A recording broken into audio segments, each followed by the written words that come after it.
আজকের গল্প শ্বেত পাথরের পরী, রচনা ষষ্ঠীপদ চট্টোপাধ্যায়।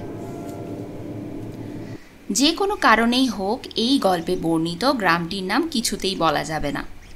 তবে এইটুকু বলতে পারি জায়গাটা হাওড়া বর্ধমান কর্ড লাইনের জনাই রোডের খুব কাছাকাছি একটি গ্রাম।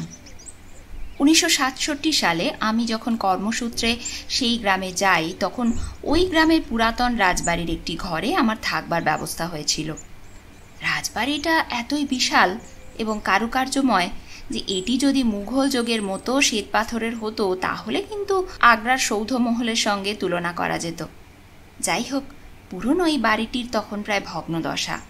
রাজবংশের শরিকরা সব জমিদারি প্রথা বিলোপ হবার পর থেকেই ভারতের বিভিন্ন প্রান্তে ছড়িয়ে ছিটিয়ে কেউ চাকরি কিংবা ব্যবসা ইত্যাদি নিয়ে ব্যস্ত হয়ে আছেন। বিদেশেও বসবাস করছেন কেউ। তাই ওই পুরনো রাশাদের যিনি দেখাশোনা করতেন সেই দ্বিজবাবুই আমাকে খুব সামান্য ভাড়ায় ওই বাড়িতে থাকার জন্য একটা ঘরের ব্যবস্থা করে দিয়েছিলেন।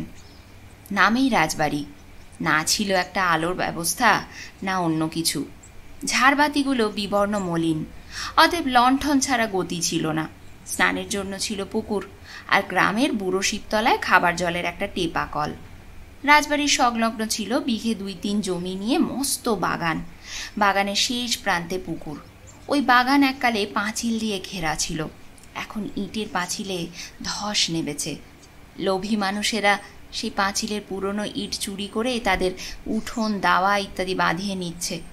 তা নিক, আবর্জনা যত পরিষ্কার হয় ততই ভালো, না হলে সাপের কামড়ে লোক মরবে অনেক। যাই হোক, ভাঙা পাঁচিলের ফাঁক দিয়ে গ্রামের লোকজন রাজবাড়ির পুকুর ব্যবহার করতে আসতো।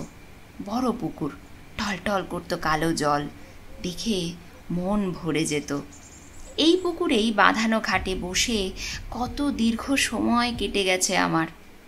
আমি যে সময়কার কথা বলছি, গ্রাম তখন গ্রামই ছিল। শহর সভ্যতার ছোঁয়াচ রোগ তখনও স্পর্শ করেনি গ্রামকে। গ্রামে লোকজন খুব একটা বেশি ছিল না, আমারও কাজের চাপ ছিল না তেমন কিছু। যা ছিল তা যৎ সামান্যই। কাজেই গ্রামের শান্ত সুন্দর নির্জন পরিবেশে মন্দ ছিলাম না। রাজবাড়িতে থাকা, ভোরে উঠে বাগানে পায়চারি করা, আর বিকেলে কাজের শেষে বাগানের শেষ প্রান্তে পুকুর ঘাটে সিঁড়িতে এসে বসা যেন নেশার মতো পেয়ে বসেছিল আমাকে। কি সুখের দিন ছিল তখন আমার।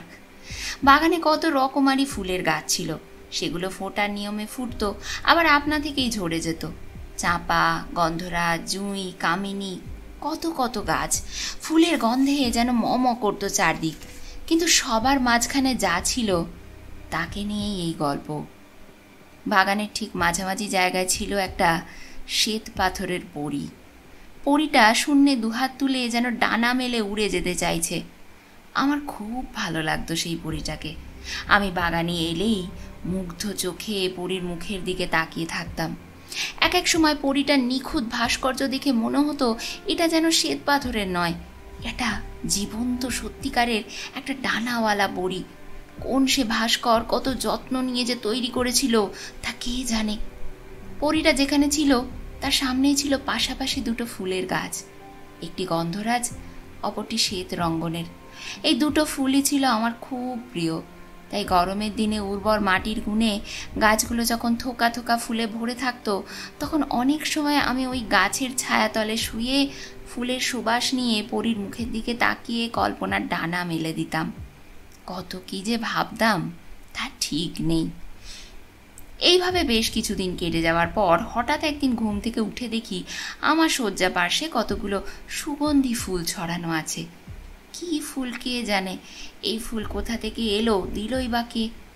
এই ফুল এই বাগানে ফোটা দূরের কথা, এই ফুল চোখেও দেখিনি কখনো। আমি কি করব ভেবে না পেয়ে অঞ্জলি ভরে ফুলগুলো নিয়ে তার ঘ্রাণ শুঁকে শুঁকে ঘর থেকে বেরিয়ে এলাম। তারপর পায়ে পায়ে সেই পরীটার কাছে গিয়ে তারই পদতলে ফুলগুলো ছড়িয়ে দিয়ে মনে মনে বললাম, এই স্বর্গীয় কুসুম তোমারই চরণে শোভা পায়, আমার শয্যায় নয়, এগুলো তুমিই গ্রহণ করো। বলে চলে এলাম। কিন্তু সারাদিনে কোনো কাজেই মন বসাতে পারলাম না আর। এরপর থেকে কেন জানি না পরীটাকে দেখে আমার মনে হতো সেটা আরও বেশি প্রাণবন্ত আর প্রাণোচ্ছল হয়ে উঠেছে। ক্রমে পরীটার প্রতি আমার এমনই দুর্বলতা এসে গেল, তার এতটুকু মলিনতা আমি সহ্য করতে পারতাম না। আমি রোজ পুকুর ঘাটে গিয়ে বালতি ভর্তি করে জল এনে পরীটাকে স্নান করাতাম, ধুয়ে মুছে ঝকঝকে করে দিতাম। সেটা যখন আরও উজ্জ্বল হয়ে উঠত তখন কেমন যেন অনাবিল আনন্দে মন ভরে উঠত আমার। যাই হোক, এইভাবেই দিন যায়। এক রাতে হঠাৎ এক অদ্ভুত ব্যাপার ঘটল। সেটা ছিল বসন্ত পূর্ণিমার রাত। ঘরের মধ্যে মৃদু একটি পদশব্দ, সেই সঙ্গে একটা স্বর্গীয় কুসুমের আমোদ করা গন্ধে আমার ঘুমটা ভেঙে যেতেই দেখি পরীটা জীবন্ত হয়ে আমার ঘরের মধ্যে পায়চারি করছে। আমি স্থান কাল এমনকি নিজেকেও ভুলে গেলাম পরীটাকে দেখে। অসীম সাহসে ভর করে 2 হাত বাড়িয়ে পরীটাকে ধরতে যেতেই সে যেন দারুণ ভয় পেয়ে তার হালকা মেঘের মতন শরীর নিয়ে জানলা গলে বাইরে চলে গেল। আমি একটুও বিলম্ব না করে বালিশের তলা থেকে দেশলাইটা বার করে বাতিটা জ্বেলেই দেখি ঘরময় সেই স্বর্গীয় কুসুম ইতস্তত ছড়ানো। তারপর জানলার কাছে গিয়ে দেখি শ্বেতপাথরের পরী যথাস্থানে যেমন ছিল তেমনই আছে। আমার সারা গায়ে কেমন যেন কাঁটা দিয়ে উঠল। দারুণ ভয়ে আমি কীরকম যেন হয়ে গেলাম। এক পা করে পিছু হেঁটে আবার বিছানায় এসে দেহ রেখে শুয়ে পড়লাম বটে, কিন্তু ঘুম এলো না। বাকি রাতটা জেগেই কাটল। অন্যদিনের মতন সেদিনে আর ভোরে ওঠা হলো না। একটু পরিষ্কার হলে গ্রামের কয়েকটা বালিকা যখন ফুল তুলতে এলো তখন আমি সাহস পেয়ে আবার বাগানে এলাম। পরীর কাছে গিয়ে বেশ ভালো করে 2 চোখে জড়ি করে দেখলাম তাকে। পরম আদরে ওর গায়ে হাতও বুলিয়ে দিলাম। না, কোনো সন্দেহ নেই, এটা শ্বেত পাথরেরই পরী। যেমন ছিল তেমনই আছে। পরী যেমন ছিল তেমনই রইল। আমি কিন্তু আর রাজবাড়িতে রইলাম না। সেদিনই রাজবাড়ির মায়া ত্যাগ করে কলকাতায় ফিরে এলাম। এমনকি 1 মাসের ছুটির দরখাস্ত দিয়ে বদলির আবেদনও করলাম। আমার আবেদন মঞ্জুর হলো। আমি বদলি হলাম বর্ধমানে। কখনো মেন কখনো কডলাইনে যাতায়াত করি। একবার হলো কি, শ্বেতপাথরের সেই পরীকে দেখার জন্য আমার খুব মন কেমন করতে লাগলো। তাই নির্দিষ্ট দিনে স্টেশনে নেমে চলে গেলাম রাজবাড়ির সেই পুষ্পোদ্যানে। কিন্তু দেখি অবাক কাণ্ড, শূন্য বেদি পড়ে আছে, পরী তো নেই। গেল কোথায় পরীটা? গ্রামের লোকজন আমার পরিচিত, তাদের ডেকে জিজ্ঞাসা করতে তারা বলল তারা নাকি কেউই জানে না। হঠাৎ নাকি একদিন রাতারাতি পরীটা কি করে উধাও হয়ে গেল। একদিন সকালে ঘুম থেকে উঠে সবাই দেখেছে শূন্য বেদি পড়ে আছে, কিন্তু পরী নেই। কেউ বললে নির্ঘাত মূর্তি চোরের কাজ, কেউ বলল এ নাকি ওই দ্বিজবাবুর কারসাজি, রাতারাতি কোনো বিদেশি চোরাচালানকারীর হাতে মোটা টাকার বিনিময়ে তুলে দিয়েছে পরীটাকে। আমার মন কিন্তু সায় দিল না এসব কথায়। আমি দ্বিজবাবুর ঘরে এসে তাকে জিজ্ঞাসা করাতে তিনি যা বললেন তা শুনে স্তব্ধ হয়ে গেলেও বিস্মিত হলাম না। কেননা এর চেয়ে মহাসত্য আর কী বা হতে পারে। দ্বিজবাবু বললেন, সে ছিল এক দারুণ ঝড় জলের রাত। উনি সকাল করে খাওয়া দাওয়ার পাট চুকিয়ে দোতলার ঘরে শুতে যাচ্ছেন, হঠাৎ কর্কর শব্দে মেঘ ডেকে বিদ্যুতের ঝিলিক হেনে বাগানের ওপর একটা বাজ পড়ল।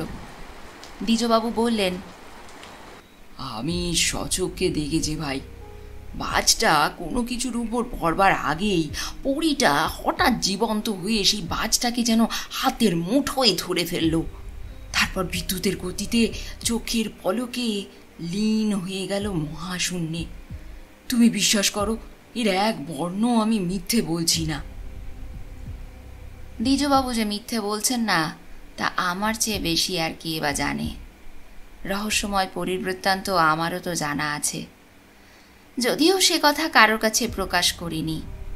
তাই গ্রামের লোকে যে যাই বলুক, আমি কিন্তু দ্বিজবাবুর কথা অবিশ্বাস করলাম না। পরীটা সত্যিই সেই পুষ্পোদ্যান ছেড়ে স্বর্গোদ্যানে উড়ে গেছে। কেন এবং কি কারণে তা কিন্তু গড নোজ।